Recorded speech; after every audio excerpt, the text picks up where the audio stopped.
네, 이번 총선의 흐름 짚어보는 선거의 맥 시간입니다. 장현 기자, 경남도민일보 정봉화 기자, 김수민 시사평론가 함께합니다. 어서 오십시오. 안녕하십니까. 네, 본투표는 6일 남았습니다만 당장 내일부터 이제 사전 투표인데 어떻게 마음들은 정하셨나요? 네, 저는 투표할 거고요. 누구에게 투표할지도 정했습니다. 네, 저도 다 정했고요. 내일 저는 사전 투표를 하러 갈 계획입니다. 이번 선거에서 무당층의 표심이 가장 변수라고 하던데 아마 제 한 표가 그 변수가 될 것 같습니다. 예, 알겠습니다. 네, 저는 예년보다 좀 늦게 지지 후보랑 정당을 정했는데요. 네. 후보는 이제 제가 주소로 옮기느라 제 지역구가 어딘지 몰라서 좀 늦게 정했고 정당 투표도 오늘 결정을 했습니다. 그리고 사전 투표보다는 당일에 투표하는 게 제 맛이다. 이게 제 신조라서 당일날 투표를 하기로 했습니다. 뭐 저도 정했습니다. 저도 뭐 이제 정당까지 다 정했고 앞으로 남은 기간 동안 바뀔 거 없고. 근데 뭐 여기 나온 분들은 다 이제 이미 정해놨는데 유권자분들은 그렇게 정한 분들도 있을 테고 아직 못 정하고 안 정하고 한 분들도 있을 것 같아요. 자, 오늘은 우리 경남 지역 관심 선거구 좀 둘러보기로 하죠. 경남 지역인데도 전국적인 관심 선거구가 있죠. 네, 경남의 정치 1번지 하면 창원 성산구를 꼽는데요. 이 16개 선거구 가운데서 면적은 가장 작은데 항상 화제가 됐던 선거구입니다. 이게 진보 후보 단일할 때는 진보 후보가 당선, 그리고 단일화가 실패하면 보수 후보가 당선. 이 반쪽짜리 불완전한 단일화일 때는 그 진보 후보가 아주 근소한 표차로 이겨가지고 선거 때마다 이게 단일화 논의가 끊이지 않은 곳입니다. 네. 이번 구도 어떤지 살펴보기 전에 일단 창원 성산 지역 유권자의 목소리 먼저 좀 들어보시죠. 저는 좀 경제적인 부분에 좀 공약에 관심이 많이 가고 있습니다. 지금 피부로 와닿는 코로나로 인해서 이제 그 공약에 대한 부분이 저희에게 꼭 필요한 부분이지 않나라는 생각을 가지고 있습니다. 창원시 요즘에 경제 너무 안 좋은데 좀 경제 살릴 수 있는 부분에 대해서 책임감을 가지고 적극적으로 좀 해주셨으면 좋겠습니다. 단일화가 최대 변수이지 않을까 싶습니다. 민주당하고 정의당의 두 당 후보 단일화가 좀 큰 변수가 되지 않을까 그렇게 보고 있습니다. 네, 지역 유권자들도 이 단일화, 진보 후보 단일화에 대해서 관심들이 많으신데요. 이 진보 후보 단일화, 이게 승리라는 공식이 이게 언제부터 시작된 거죠? 네, 창원 성산에서 진보 후보가 승기를 잡은 게 17대 총선부터인데요. 이 민주노동당 권영길 의원 때부터죠. 네. 다음 선거인 18대에는 민주노동당 역시 권영길 후보가 48.19% 득표를 해서 한나라당 강기훈 후보보다 3.53%포인트 차이로 이렇게 이겼습니다. 19대 총선에서는 단일화 실패한 케이스인데 새누리당 강기훈 후보가 49.04, 통합진보당 손석형 43.83, 진보신당 김창근 7.12 이렇게 결과가 나왔습니다. 네. 20대 총선에서는 정의당 노회찬 후보가 단일화 성공했죠. 51.5%로 이겼습니다. 그리고 특히 지난해 이 보궐선거였죠. 뭐 반쪽짜리 그리고 불완전 단일화 이렇게 표현할 수 있는데 정의당 여영구 후보가 45.75로 이 강기훈 후보보다 504표 차이로 이기는 결과가 났었죠. 당시 민중당 손석형 후보는 이 3.8%였습니다. 엄밀하게 얘기하면 단일화 이슈는 그 19대 때부터 이제 나온 거네요. 네, 그렇고요. 그 작년에 이제 MBC 경남에서 또 중계를 하기도 했었죠. 개표 방송을. 보궐선거 때. 예, 그때 마지막 개표함 때 이제 결과가 뒤집혀서 여영국 의원 역전승을 했는데 이게 단일화가 그만큼 이제 팽팽한 지역이기 때문에 이루어진다라고 볼 수도 있고 또 거꾸로도 있습니다. 단일화를 하는 과정에서 표들이 다 뭉쳐지지는 않거든요. 새는 표들이 일어나고 반대편도 역으로 결집하기 때문에 이 단일화가 또 거꾸로 접전을 연출을 하는 그런 효과도 있습니다. 이번에는 잘 안 되는 것 같아요. 네, 더불어민주당 이응석 후보, 정의당 여영국 후보, 그리고 민중당 서경철 후보의 3자 단일화 논의가 이제 관심을 모았는데 네. 그 지난달부터 지역사회 원로들이 나서서 단일화 논의를 시작을 했지만 이 방식을 놓고 후보들 간 접점을 찾지 못했습니다. 특히 이제 사표를 방지하려면 지난 6일 투표 용지 인쇄 전에 단일화가 이루어져야 한다는 그런 기대치가 있었는데 무산이 됐고요. 네. 그리고 내일 사전 투표를 앞두고 이 마지노선이 오늘이 아니냐 관심을 모았는데 현재로서 결정된 건 없습니다. 네. 그러게 뭐 사실상 무산해서 이런 보도들은 뭐 계속 지금 나오고 있던데 뭐 이게 의미가 있는 과정인지 모르겠는데 이번에도 그럼 단일화를 만약에 한다라면은 뭐 진보 쪽에서 이길 수 있는 그런 가능성이 있는 건가요? 최근에 MBC 경남 두 차례 여론조사 결과를 좀 소개해드릴 필요가 있는데요.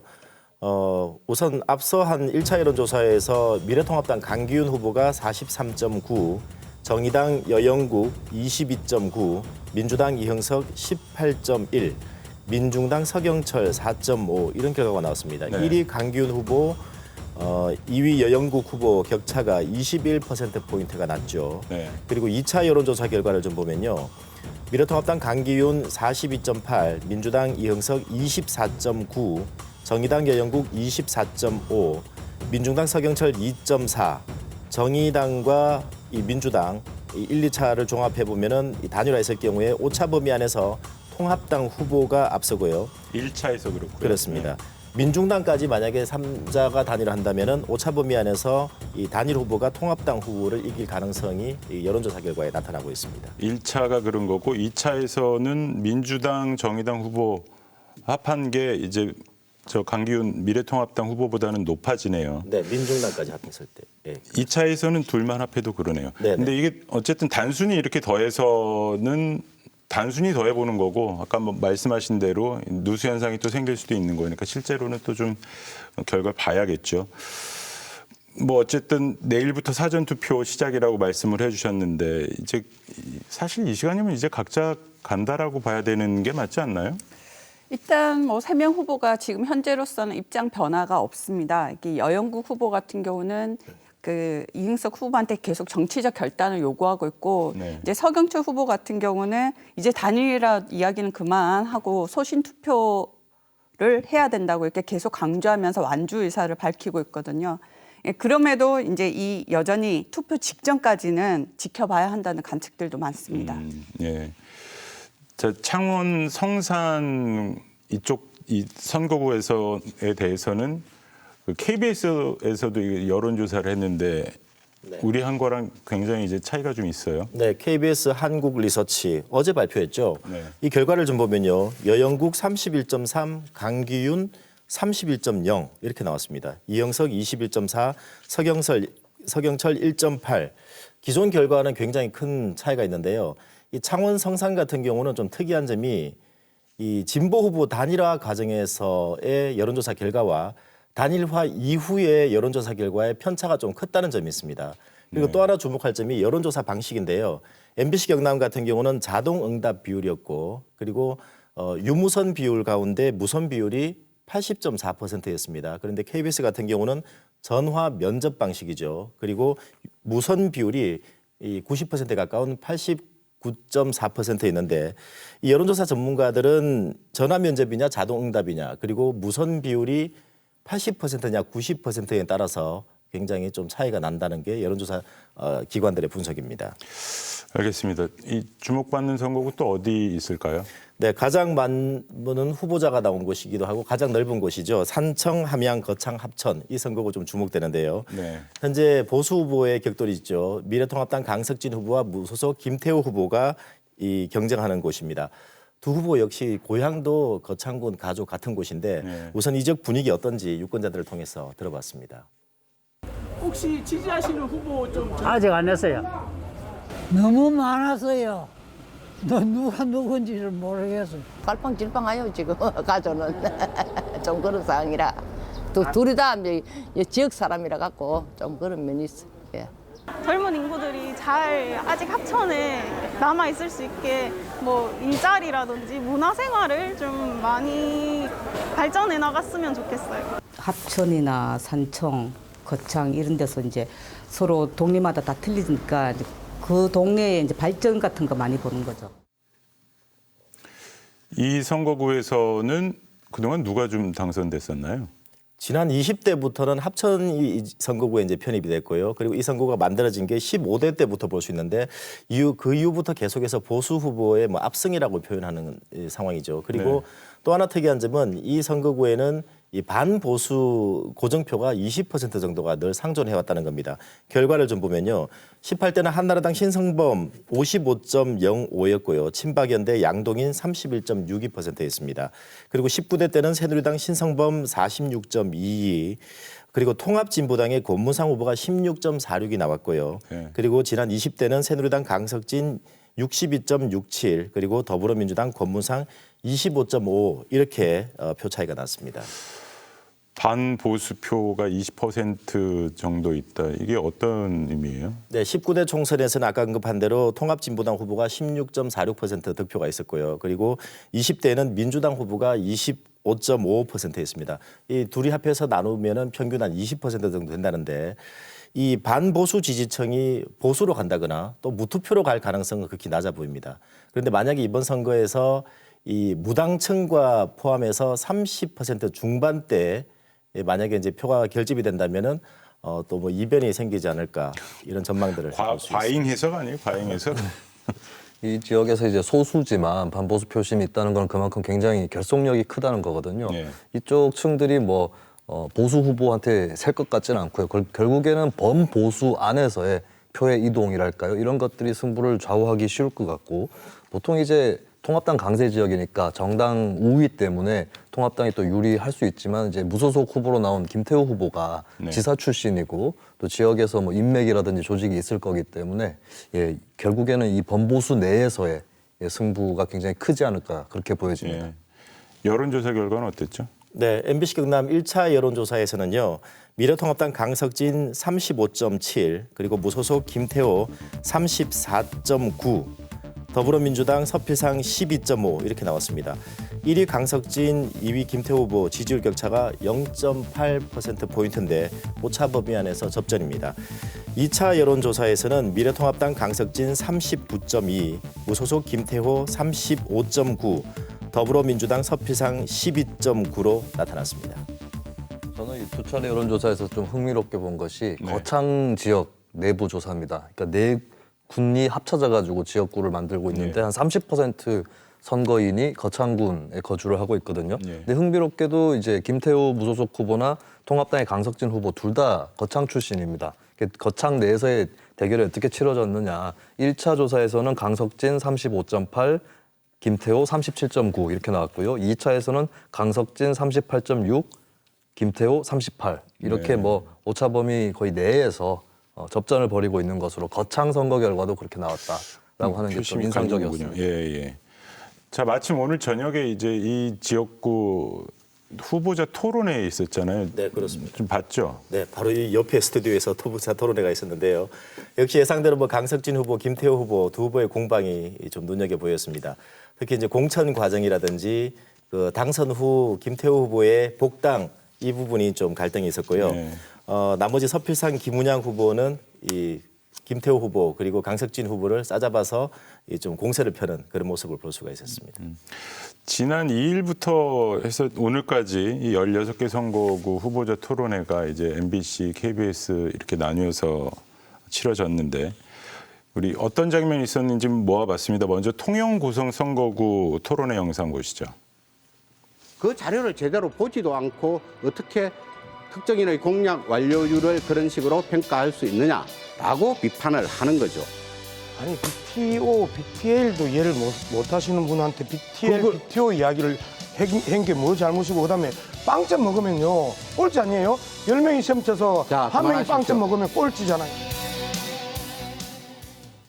통영고성 후보자 토론회 장면이었는데요. 이 정점식 후보 공약 이행 갖고서는 좀 논란이 있었어요. 네, 맞습니다. 정점식 후보의 국비 확보 1,000억 원 이거 했냐 안 했냐 가지고 저렇게 좀 고성이 오갔고요. 그리고 특이한 점이 토론회 직후에 두 후보가 서로 상대 후보를 이제 고발한 상황이 있었는데요.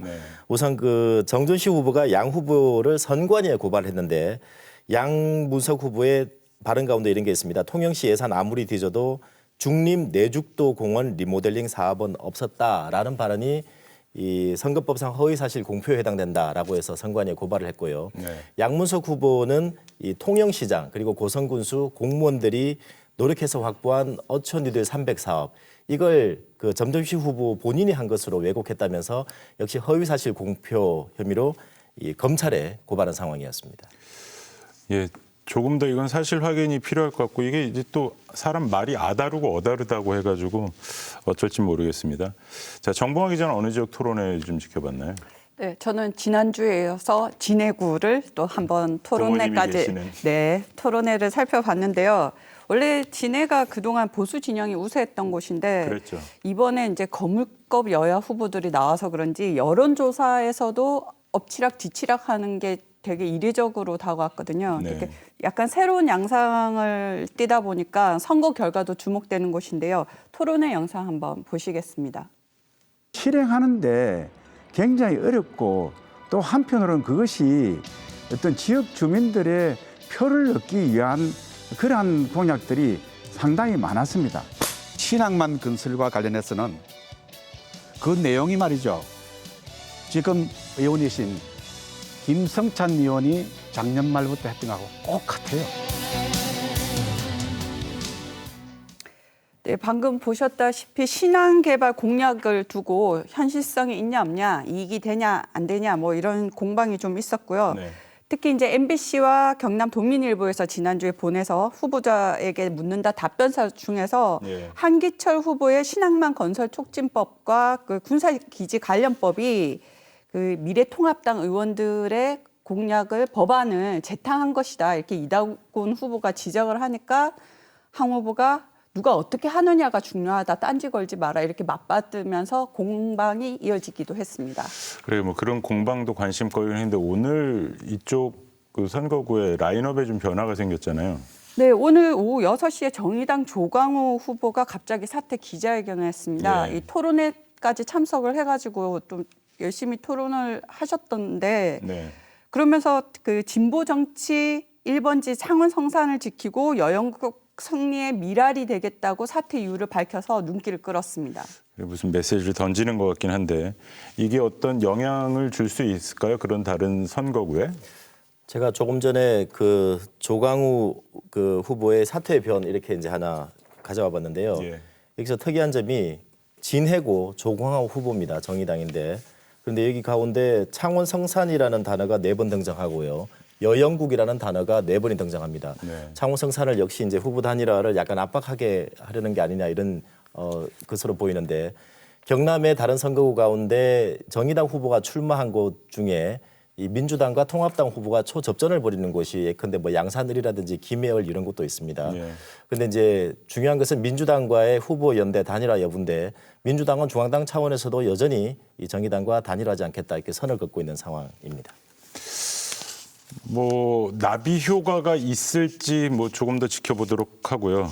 뭐 근데 이 토론회 이제 보다 보면은 이 실제로 후보 수보다 토론에 참석하는 후보는 굉장히 적단 말이죠.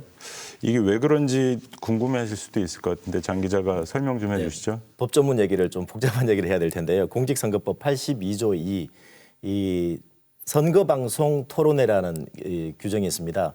법에 정해 있다 보니까 뭐 흔히들 법정 토론회라고 하는데 이 가운데 초청 대상을 정하는 게 4가지 항목이 있습니다. 첫 번째가 국회 5석 이상 정당이 공천한 후보자, 네. 두 번째가 직전에 뭐 대통령 선거라든지 각종 비례대표 선거 전국 유효 이 투표 총수의 100분의 3 이상을 얻은 정당의 후보자, 그리고 3%, 후보자 자신이 네. 100분의 3이죠.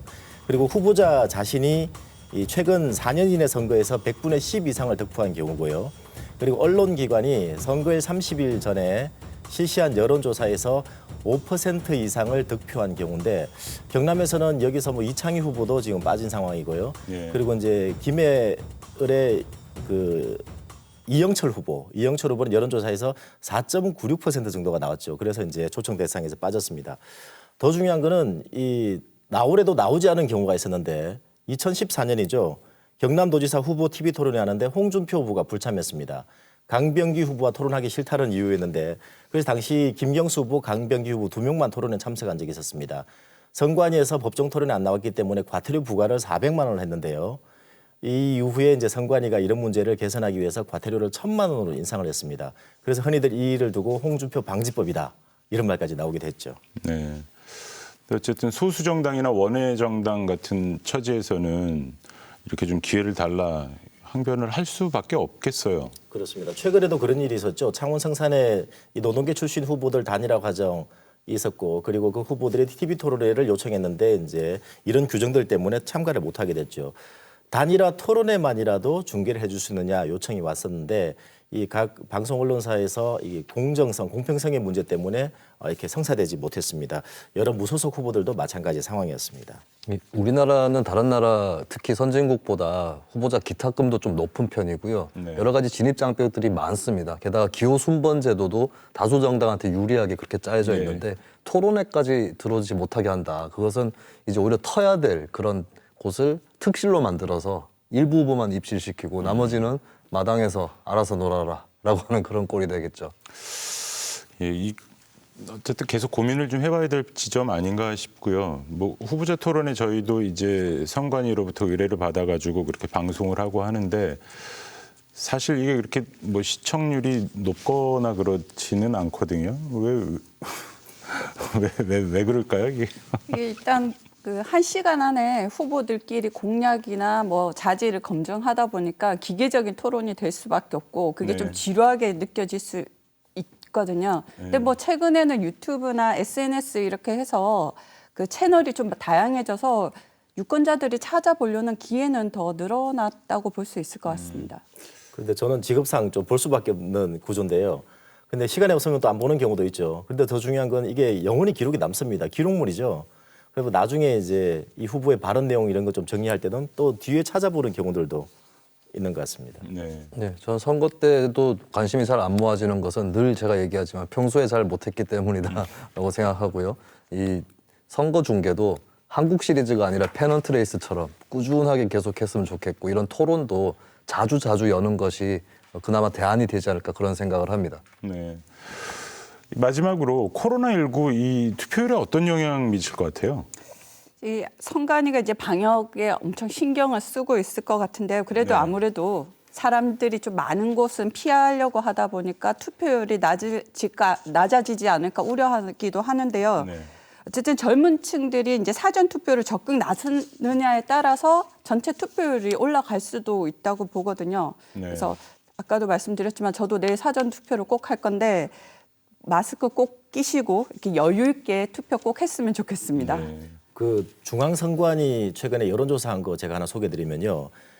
이번 총선에서 투표하겠냐는 의향조사가 있습니다. 선거 때마다 하는 건데 반드시 투표하겠다는 응답 비율이 72.7%가 나왔거든요. 네. 이게 어느 정도냐면요. 20대 총선에서 이 적극 투표 의향조사에서 63.9%밖에 나오지 않았습니다.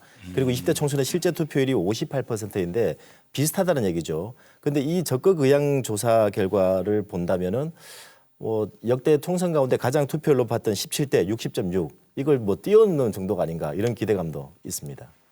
저는 코로나하고 여러 가지 여야 간의 결집을 플러스 마이너스 해본 결과 결국에는 지난번 58%와 비슷하게 결과가 나지 않을까 예측을 해봅니다. 네.